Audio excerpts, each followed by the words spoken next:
actually, somebody asked me, they're like, are you not worried about there's something on there you might like and everything like that? I said, you haven't seen that clip where I say I don't give a fuck. Yeah, I like it. I had no idea that it was going to get so huge. So obviously what I was saying was resonating with people.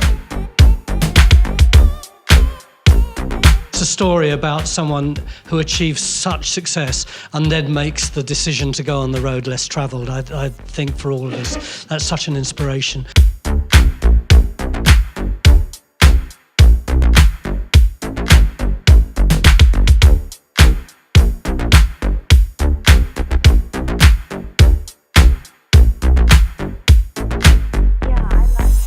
Give her a microphone, would you?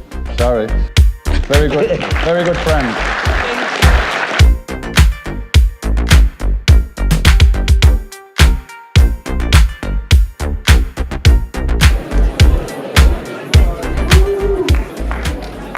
Welcome to BAFTA!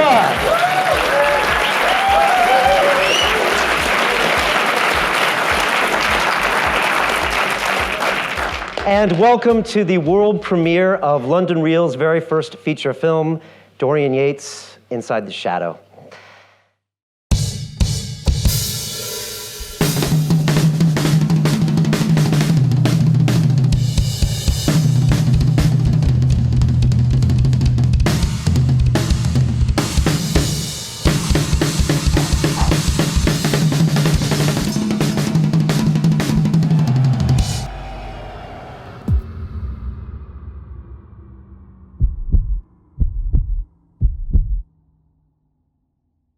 You missed the world premiere of Dorian Yates we had here at BAFTA, which is the British Academy of Film and Television. It was a huge event. 250 people there, standing room only. Sir Anthony Robinson was in the house. Former guests of London Reel were there. It was huge. But now you have the chance to feel like you were actually there, because this is what happened that night. No, you cannot see the full film, Dorian Yates Inside the Shadow, here. You have to go to londonreel.tv where you can watch it for free, but you can see the Q&A session I had on stage with Dorian himself right after the movie, where we went deep. We talked about how with him, being Mr. Olympia was never about getting his body in a better shape. He treated his body like an experiment. He spoke to former bodybuilders in the audience who had had their lives both augmented and then crushed by the sport of bodybuilding. People really asked him everything, and it was a really special time. This Q&A you're really going to enjoy, because you see more about who Dorian really is. But if you really want to see Inside the Shadow, if you want to see him putting me through a high-intensity training session, leg day no less, if you want to see him taking me through a yoga session on the beach, if you want to see Dorian and I ride mountain bikes up into the mountains, if you want to see me maybe smoke some cannabis, then you have to go and watch our very first feature-length film, Dorian Yates Inside the Shadow. You can click on the link below and watch it for free over at londonreel.tv. If you love the movie, please share it on your social. We want this movie about this great man to be seen by as many people as possible, which is why we made it free to the public. So check that out, and now sit back and relax, and you can see the star-studded evening we had. Everyone was in suits and ties. The champagne was fizzing, and it was really a special time to be there. So check it out.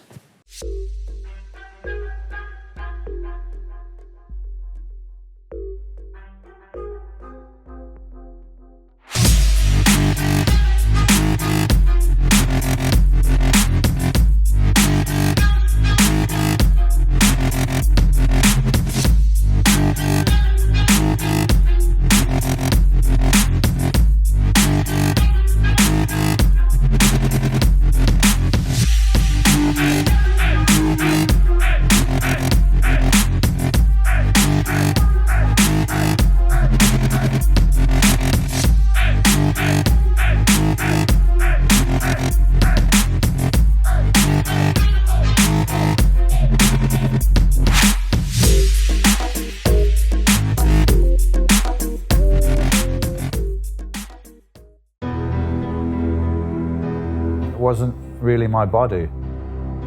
I was very detached from it. It was like a project that I was working on, and through hard work and dedication, I could build this project. People say don't put all your eggs in one basket, but I just had one egg, so I better look after that egg and, you know, nurture it. My past, it made me who I am, but I don't need to stay in the past. I believe a lot of people become what I call crystallized very early on. I don't need to still be that guy. Fancy meeting you here. I almost feel like a different person now.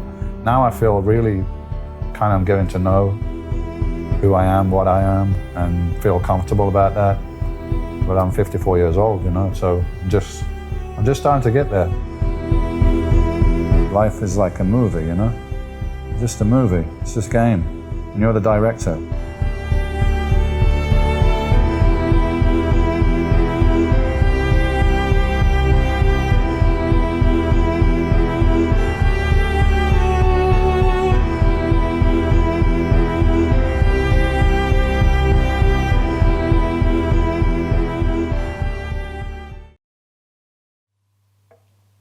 Ladies and gentlemen, Dorian Yates will be joining me on the stage. We'll have a few questions for him. I assume he's still here.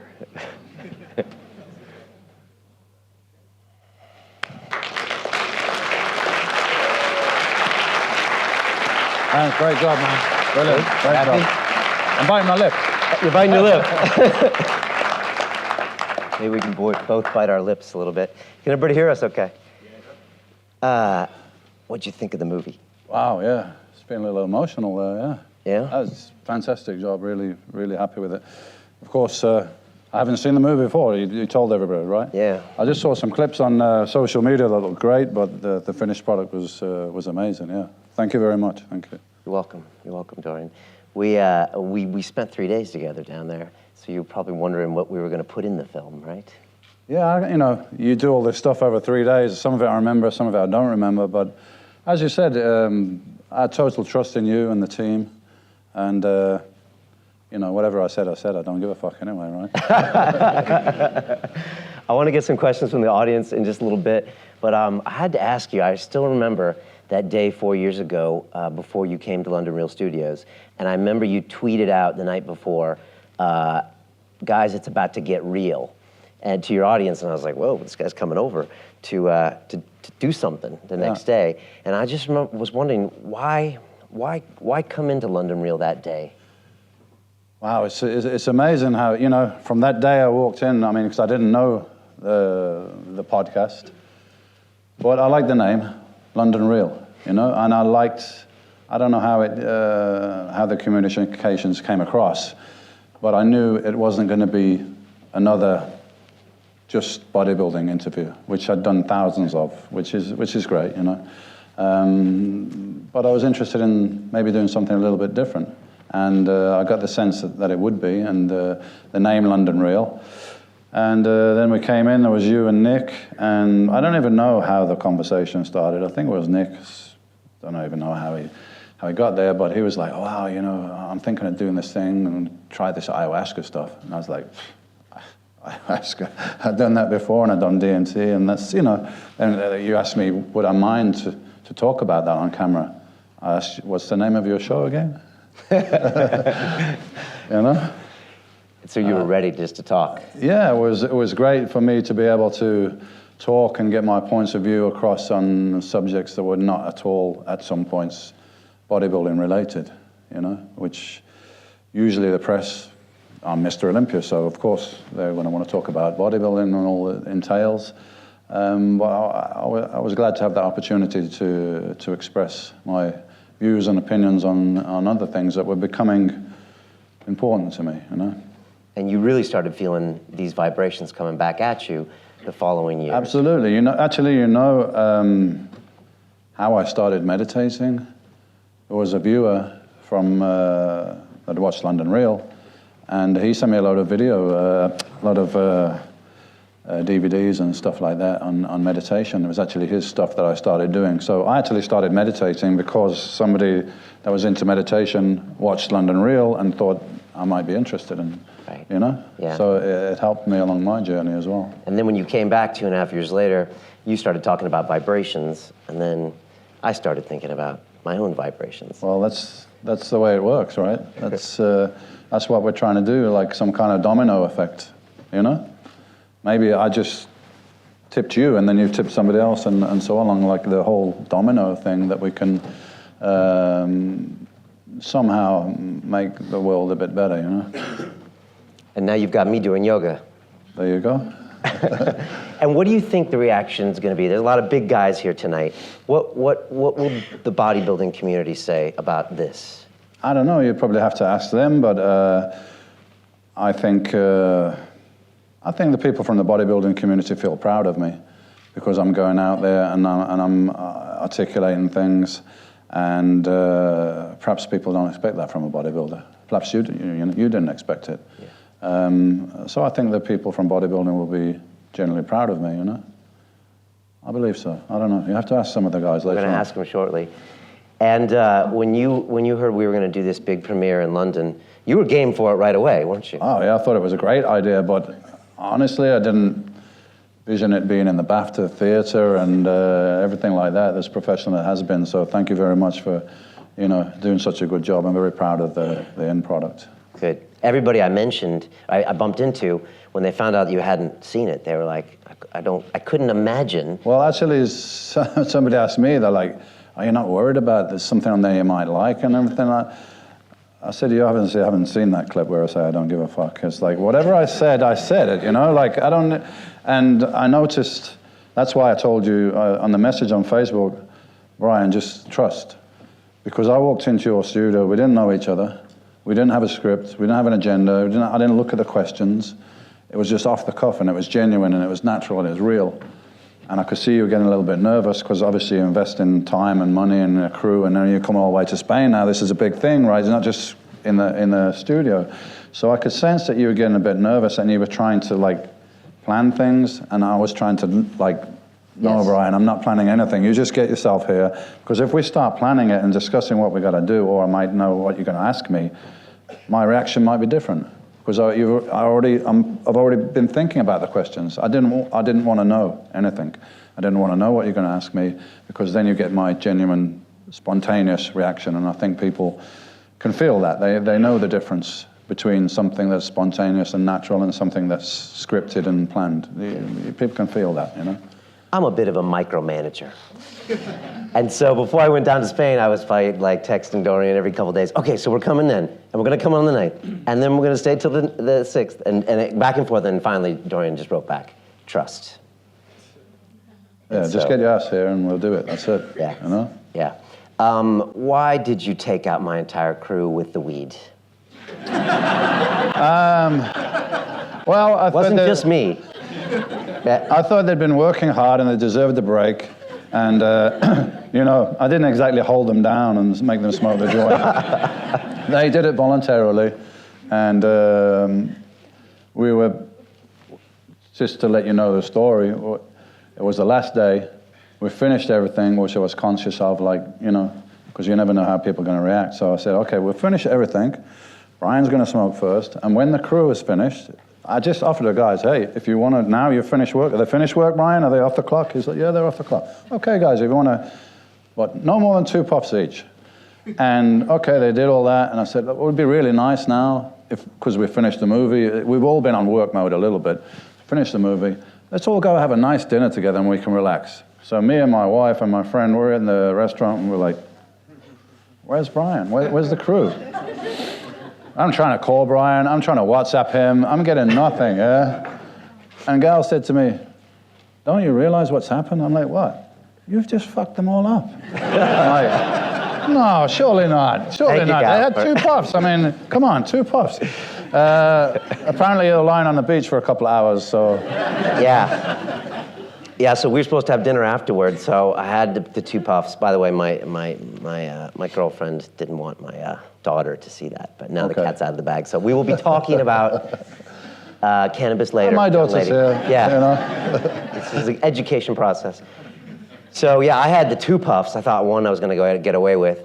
And then we walked down the beach, and then you're like, yeah, we'll meet us at the restaurant. Yeah. And I turned to the crew, and I'm like, all right, who didn't smoke? And everyone was like, nobody. Who's going to drive? And everyone was like, so yeah, we laid on the beach for about 3 hours. And we had to get all the gear ready. That's all right. I night. forgive you for standing him up for dinner, you know. And then I next door, we had to pack all the gear up, get to the airport the next morning, and Dorian called me in the airport, and I was like, yeah, Dorian, sorry we didn't make it. And he said, well, you made it through the legs, you made it through the yoga, you made it through the bike ride. That's epic already, man. I had to get you at some point, you know? Yeah.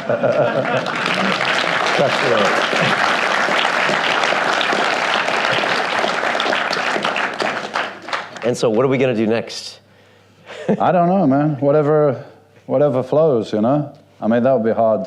That would be a hard thing to beat, but let's see where we go. I don't know. I'm not planning. You're not planning. Let's see what happens. Yeah, you know, let's see what people think of this, and if they want to hear more, I'll do more. Or if they don't want to hear anything, then I'll go back to my shadow, you know?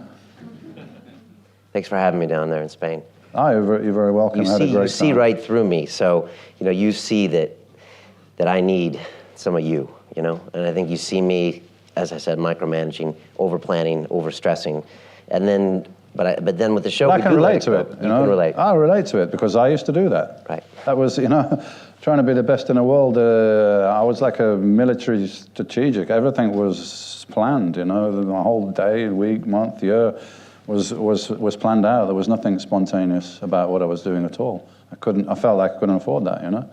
So now, you know, that had to crash and burn and, you know, like the Shiva come and destroy everything, and so you can rebuild something new. You're 9 years ahead of me. I feel like you're guiding me a little bit here. Well, you give me a great opportunity a platform to get my views and opinions across, and the feedback from people has just been tremendous. You know, just a podcast that I did has changed people's lives, which is amazing. It's very powerful, you know? Yeah. So I'm very grateful for that. People stop me on the street and say, you're the guy that interviewed Dorian Yates. People stop me on the street and say, you're the guy from London Real. I'm expecting to say, you're Mr. Olympia. It's like, you're the guy from London Real, especially the younger generation. The younger. That maybe, you know, weren't around when it was Mr. Olympia. I'm the guy from London Real now. You know, the guy that talks about psychedelics and all that kind of stuff, you know, that's interesting, so. Yeah, you're the cool guy now. Yeah. For those kids. Who's got a question for Dorian? If you could just raise your hand up. We got mics coming around. Don't be shy. Yeah, you, sir. Guy, right in front. You stand up. Thank you. First of all, great movie, both of you.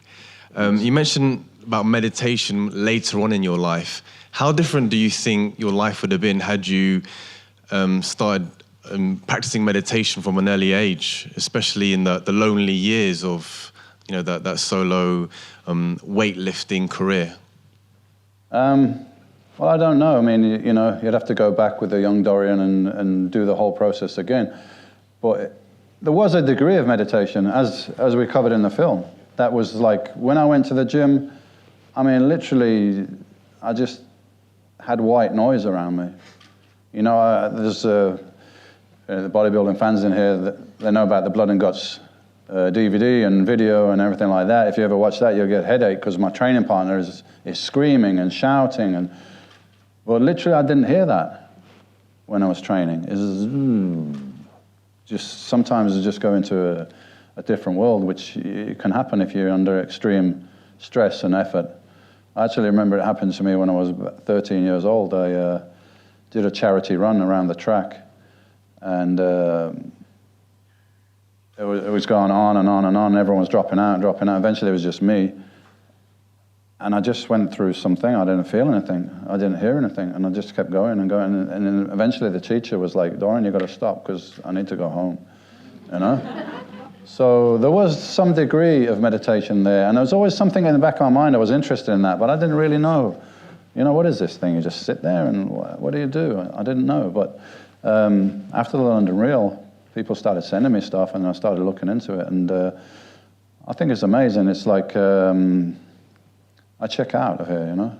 I check out of this world, and I kind of connect with something bigger, and I try to do that on a daily basis just to keep me in a right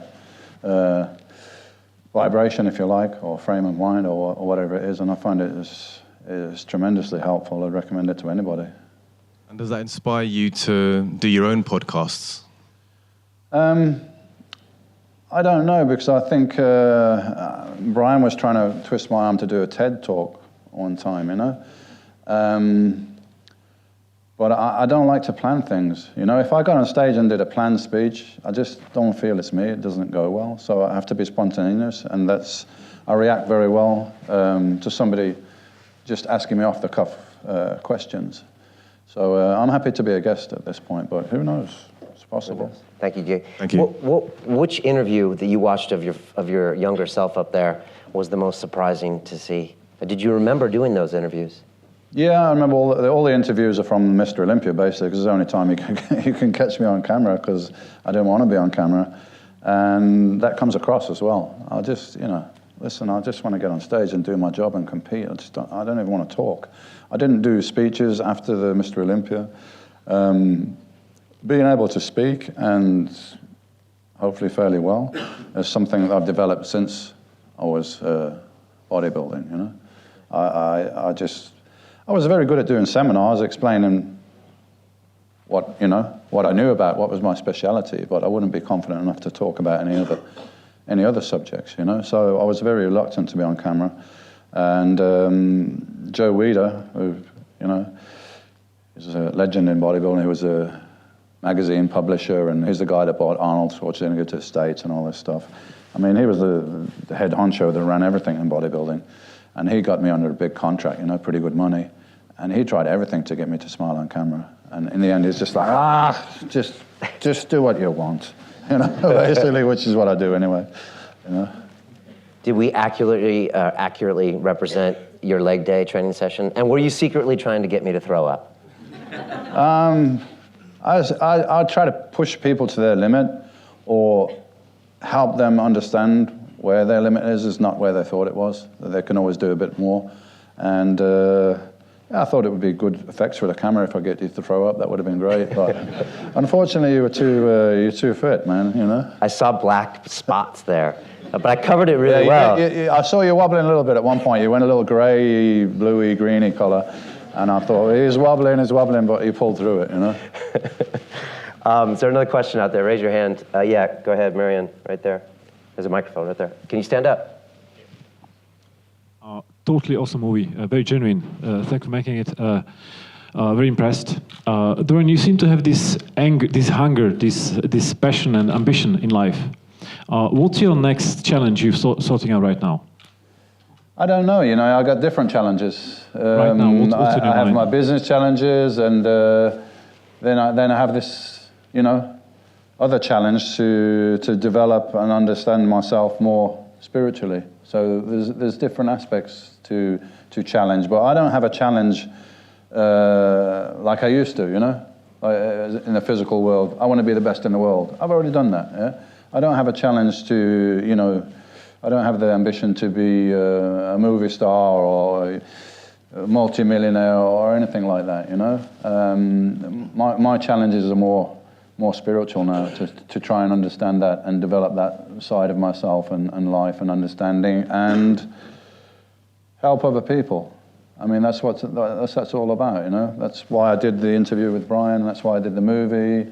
You know, I'm not making any money from it, I'm not getting paid. It's not about that. It's about trying to not become a teacher or a guru or anything like that, but hopefully just give that tip, a little poke to people, and wake up the thing that's inside all of us. You know, that little spark there, that little light, it's inside everybody. You know, some people is very faint, but that's all I'm trying to do. Just, you know, hey, if something I say helps you, or resonates with you, or helps you, or makes you think about stuff that maybe you were thinking about, you know, in the back of your mind, but you weren't really sure. Maybe people see me because I'm a recognizable person, or they look up to me because of bodybuilding. Whatever reason they're watching the show, that's all I'm trying to do, you know? And I'm not telling people that they should do what I'm doing or they should follow my approach. They should absolutely follow their own path, but they should, you know, hopefully make them think about that path. That's all. Thank you. Thank you. Can we get a question from a bodybuilder? The bigger the better. Yeah, up there at the top. Are you big? Stand up. I want to make sure that you're legit. Take your top off. Okay, wait. You and then you. Dorian's seen me before, so he knows what I look like. Dorian, now everyone that knows you for years, you've changed completely talking-wise. How would you talk to, if Brian was your Dorian from 97, 98, how do you think you would converse, personality-wise? Well, it'd be a different conversation, because a lot of the things I talked about, I wouldn't have that experience. You know, I wouldn't have that. Yeah. My level of understanding was strictly related to what I was doing, although there is a spiritual and mental side to sports, of course. But the conversation would have been limited, because my experience was limited. You know, from the age of 21 to 35, you know, I was just in the gym, training and pursuing my sport and giving it 100%. So perhaps I hadn't thought about some things, and I hadn't experienced a lot of things that I have now. I'm, you know, I'm older, more life experience. So the conversation would probably be different, but that would be interesting.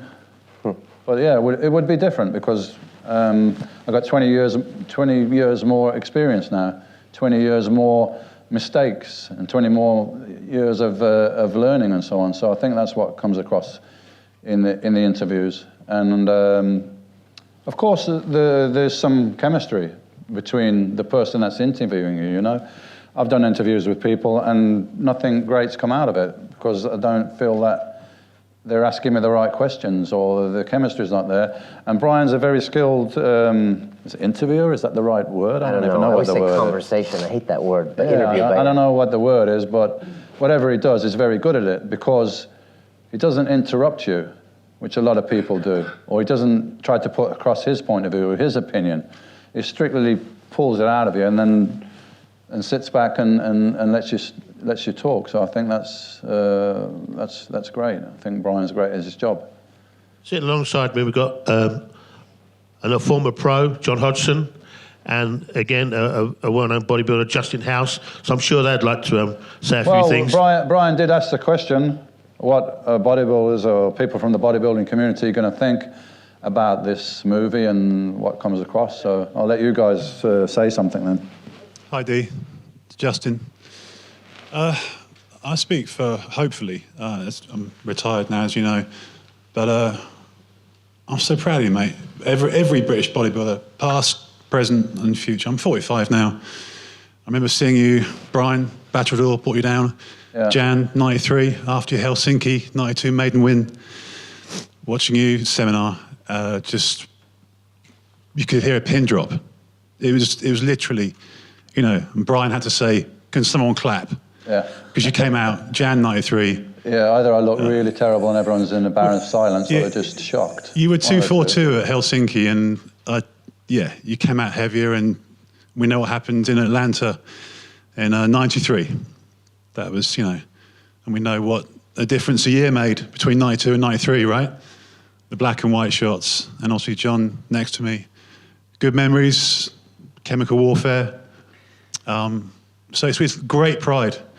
And you, personally, the way you mentioned me, and you also defended me with your first podcast with Brian. You spoke about my health. I appreciate that. And, you know, when you opened my gym in 2004, so from the chemical warfare and then CMP, and then it was just, I love you, mate. I love you. And so that was very moving. Thank you. And I speak for every British bodybuilder.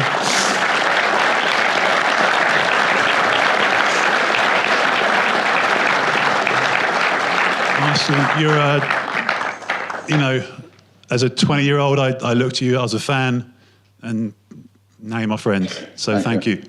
Thank you very much. Cheers, mate. Thank you. John, take the mic, John. Well, John, this is a question. What? Maybe not your personal views, but what do you think that the bodybuilding community would think of this movie and the opinions and so on that's been voiced on there? Personally, for myself, I thought it was an amazing film. I really did. Brian, I thought he did a brilliant job. It just shows you how well-rounded and what the journey can sort of like give, and how you can unfold as time goes on. And I'm just hoping that the modern bodybuilders of today can get a real true understanding of what it really actually takes, discipline-wise, what's really required to be the very best you. And like you rightly said, and how I always used to say it, I knew I was never going to be Mr. Olympia in that, but the ultimate challenge is always going to be with you as an individual on many levels, when it's training, attaining a better physique, like you say, or even becoming a better person. So for me, I think it couldn't have gone any better. I think it was an absolutely, I was actually in tears. You know, it got to me because I know you personally as well. Bite your lip if you feel that happening. I was like that. But I genuinely did, because I could relate. And I remember being this kid at, well, back in '92, I saw you for the first time in seminar. And it's quite poignant because I was looking to become a bodybuilder. I'd set my heart on it. I'm thinking, yeah. And I always remember being, and it was in Denton, and you came down, it was 1 week before you won the first Olympia in Helsinki. And it was really funny, because after you'd come out and posed, we were all in shock, we just were numb. But then one of the lads said to me, he turned around and he went, "Fucking hell, John, doesn't it make you want to just give it up? What are we messing about with? Look at that." And he said, "It just makes you want to give up." And I always remember turning around and saying, "You got to be kidding me, Pete." I said, "That's what I want. That's what I want." And I didn't know you personally. And I looked at the way my journey unfolded, and the impact you had on me was massive. And then I ended up working for you. But I'm more proud of the fact that I got to know you after it was all over. Finding the real Dorian who was coming through as a person. I've seen you change a lot. And I don't know whether you met... Well, just to let you know, Brian, you weren't the only one fucked up on cannabis. He actually got me a cookie. Do you remember when you bought me that cookie in Denmark? Yeah. And then I stood frozen in the middle of the road, screaming, "Don't run me over!" I had to get jogged off the road. So you're not the only one who's had one of his tactics thrown at you. But what I'm saying is I was just trying to work it out now, I don't know where I was, but you've had such an impact on me, and also you helped me spiritually as well. And I don't know whether, again, going back, I always remember saying to you one time, I said, something's not adding up with this world. It's gone crazy. All these wars, it's madness. It's this going on, that going on. And he turned around and said, "Have you ever heard of someone called David Icke?" And so I ended up going, and I started to do my own little research, because I started to see the world unfold and the madness going on, and I still see it more and more. So I just want to thank you personally for allowing me to have that hunger and the drive to become the bodybuilder I did, to succeed in my own little way to become the best person. And I'm still, like you, finding myself as well. So that's from me to you, but I think every bodybuilder, you know, in the world has to see this documentary. Definitely, mate. Thank you. You're a champion. Thank you.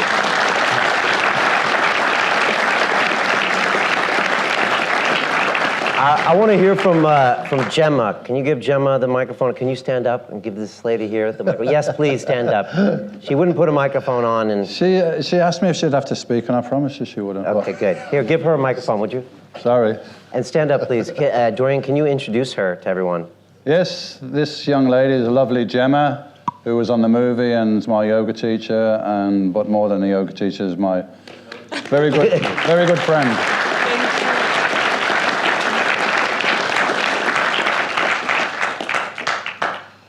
Thank you. Do you remember when Dorian first came to your yoga class, and how has that progressed? I remember the first time we met. I didn't even know who he was him. So I'm sorry, but I'm not used to speak in public. You're doing great. Thank you. So yeah, I remember. I remember falling over when I was trying to do the warrior pose, and boom, and she looked at me like, tough guy, you know. Yeah, because it's completely different when you work. I work also in the gym, so it's completely different. In yoga, you work more with the strength of your brain. So it's about controlling the body, and it's completely different. I'll tell you one thing that Gemma told me in the yoga class that has been very helpful to me You know, because I've been training in the gym for so many years, it's all about pushing and pushing and pushing. And, you know, sometimes during the poses I'll be struggling, you know, struggling.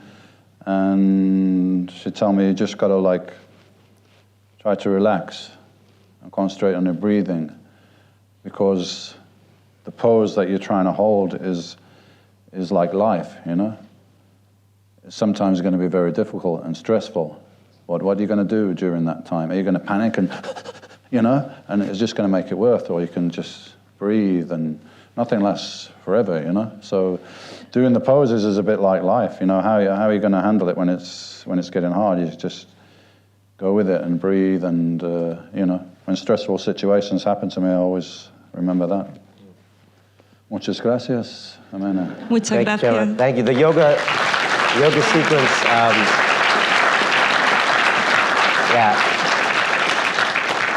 Gemma, thank you. The yoga sequence was just our most favorite in the whole movie. So we've been watching it a lot the last few weeks. So yes, ma'am, you right there. If I can grab her mic. Before you asked, I was watching this movie and I was wondering if it started looking a bit like a bromance there. Did it? A little bit? Okay, all right. To be continued. A sequel. There could be a sequel, right? Go ahead. Can you stand up? Sorry, Dorian. My question is to Brian. Okay. So I'm sure you come across a lot of people to telling you the real story, but why Dorian? That's my question. Why him? Why him? Why him tonight? Why him for this, for example? Yeah. Why you want to make this documentary about Dorian, not the other people that you probably interviewed, so many of them? A good question. Well, this is the first movie, so it could be that you're going to do more, but this is the first one, right? You know, with Dorian, like I said, we had an intern at London Real who had gone up to Birmingham and trained with Dorian at Temple. And he came in and said, oh, you got to have Dorian on the show. And I just didn't know Dorian. And so he came in like so many people do. And I remember having a conversation in the kitchen. I think that's when we talked about ayahuasca. And I was like, okay. And then I've watched that first interview back, and I don't know, it's a piece of art. It's just like you're hitting every single cylinder. And like you said, it wasn't planned. Yeah, I was just came in there relaxed and no agenda or anything like that. And I don't know who's going to watch it, how many people are going to watch it. I never heard of London Real, so I had no idea that it was going to get so huge. So obviously what I was saying was resonating with people. And, you know, I think it was about halfway through the interview where we started talking about psychedelics and everything. And there were so many comments. It was like, yeah, the bodybuilding stuff was great. And then all of a sudden, halfway through, it got fucking awesome. You know, like. So a lot of people come up to me and they've seen that interview and they're not from the gym world. You know, they're not. You know, middle-aged housewives, and so many people watched that and found it interesting, and it obviously touched something inside of them that that they felt and had an effect on their thinking, and that's the whole purpose behind it, really. Yeah, I mean, and Dorian spoke quite openly about psychedelics, and it's not like we try to find people to come on the show and talk about psychedelics. I mean, in our first 10 episodes, we happened to do a whole episode on ayahuasca, and we did it before and after, and we were pretty open about it.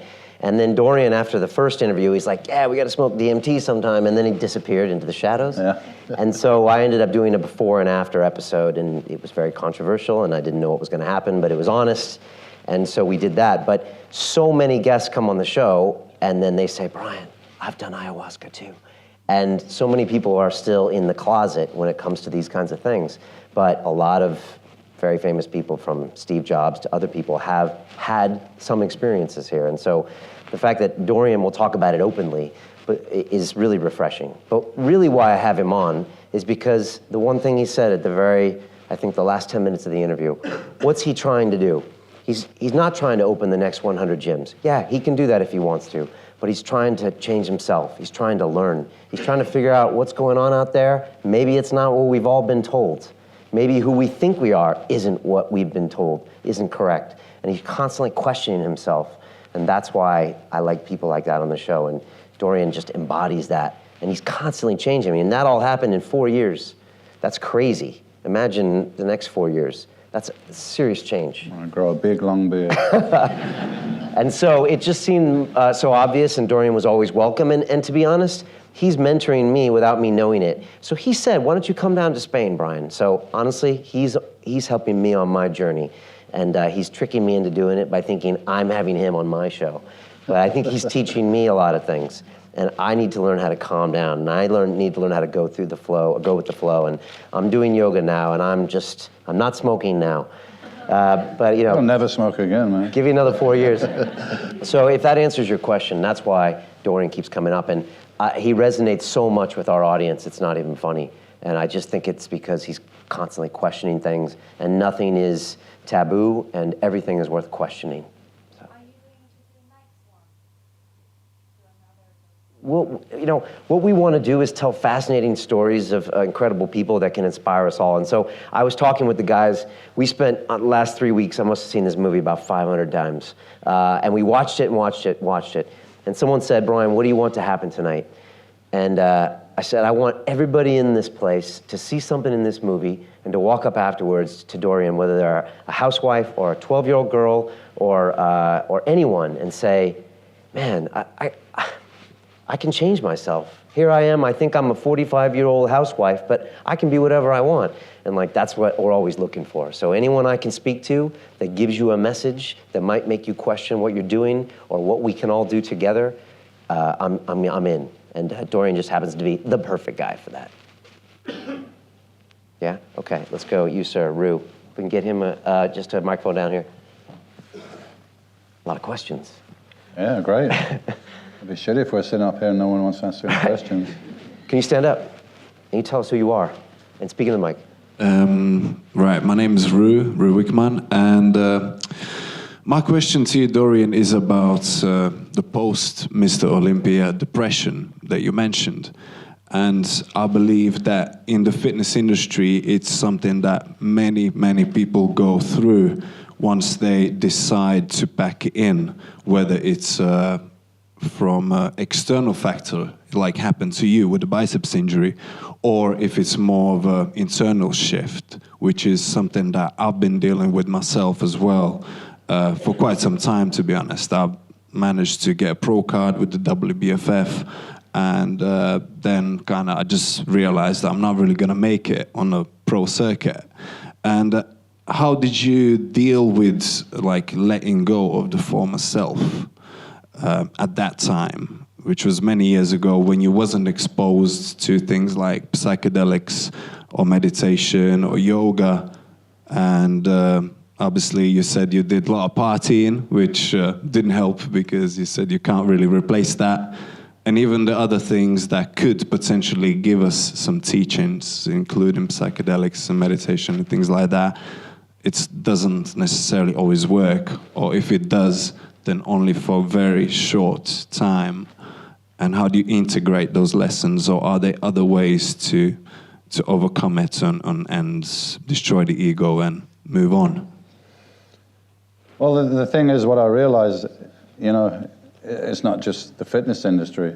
It's anything which requires extreme kind of tunnel vision. Your whole identity is tied up with that. So the thing I know about is sports, and I think it's very common in sports because you're in this all-consuming thing, and also your identity is tied up in it. I was Mr. Olympia, and everywhere I went, you know, I had to project this Mr. Olympia and this, you know, image to the public and to people, and be positive for the sport and all this stuff. And after some time, you start wondering which bit of that is really you and which bit are you doing because it's your job or your profession and so on. So what I realized, and it takes time, is that you're not going to replace that. Well, look on the other side. All the things I couldn't do when I was doing that, you know? I couldn't spontaneously say, hey, I'm going to jump on a plane now and go holiday here, or I'm going to do this, I'm going to do that. I couldn't do that. But now I can. So I started to see the positives of the situation rather than just the negatives. But it takes time, man. It took me time. It took me a few years. And yeah, I had fun partying and everything. It was cool, you know? I couldn't do that before. So it wasn't like, abusive. That's all I was doing, but I was doing a good bit of partying. I just wanted to have fun for a while, I've been so serious and so driven doing this, but eventually that gets old, What I realize is you can't replace that, It is what it is. You can't replace that, but there's a whole world of possibilities out there. That's what started to open up to me, You can do pretty much anything you want, as long as you, as long as you believe it. And everything starts there, If you start thinking negative things, that starts to be the reality, So it's important to try and get yourself in a positive situation. Continue watching this fascinating conversation for free by clicking on the link below to visit our website, and I'll see you on the inside. You are a fucking skinhead. Yeah, that's right. So is it that you didn't want to talk about your earlier life, or if you're happy to do so, no, who was this little boy who became that boy who ended up in the council totally flat? transparent. I'm happy to talk about anything.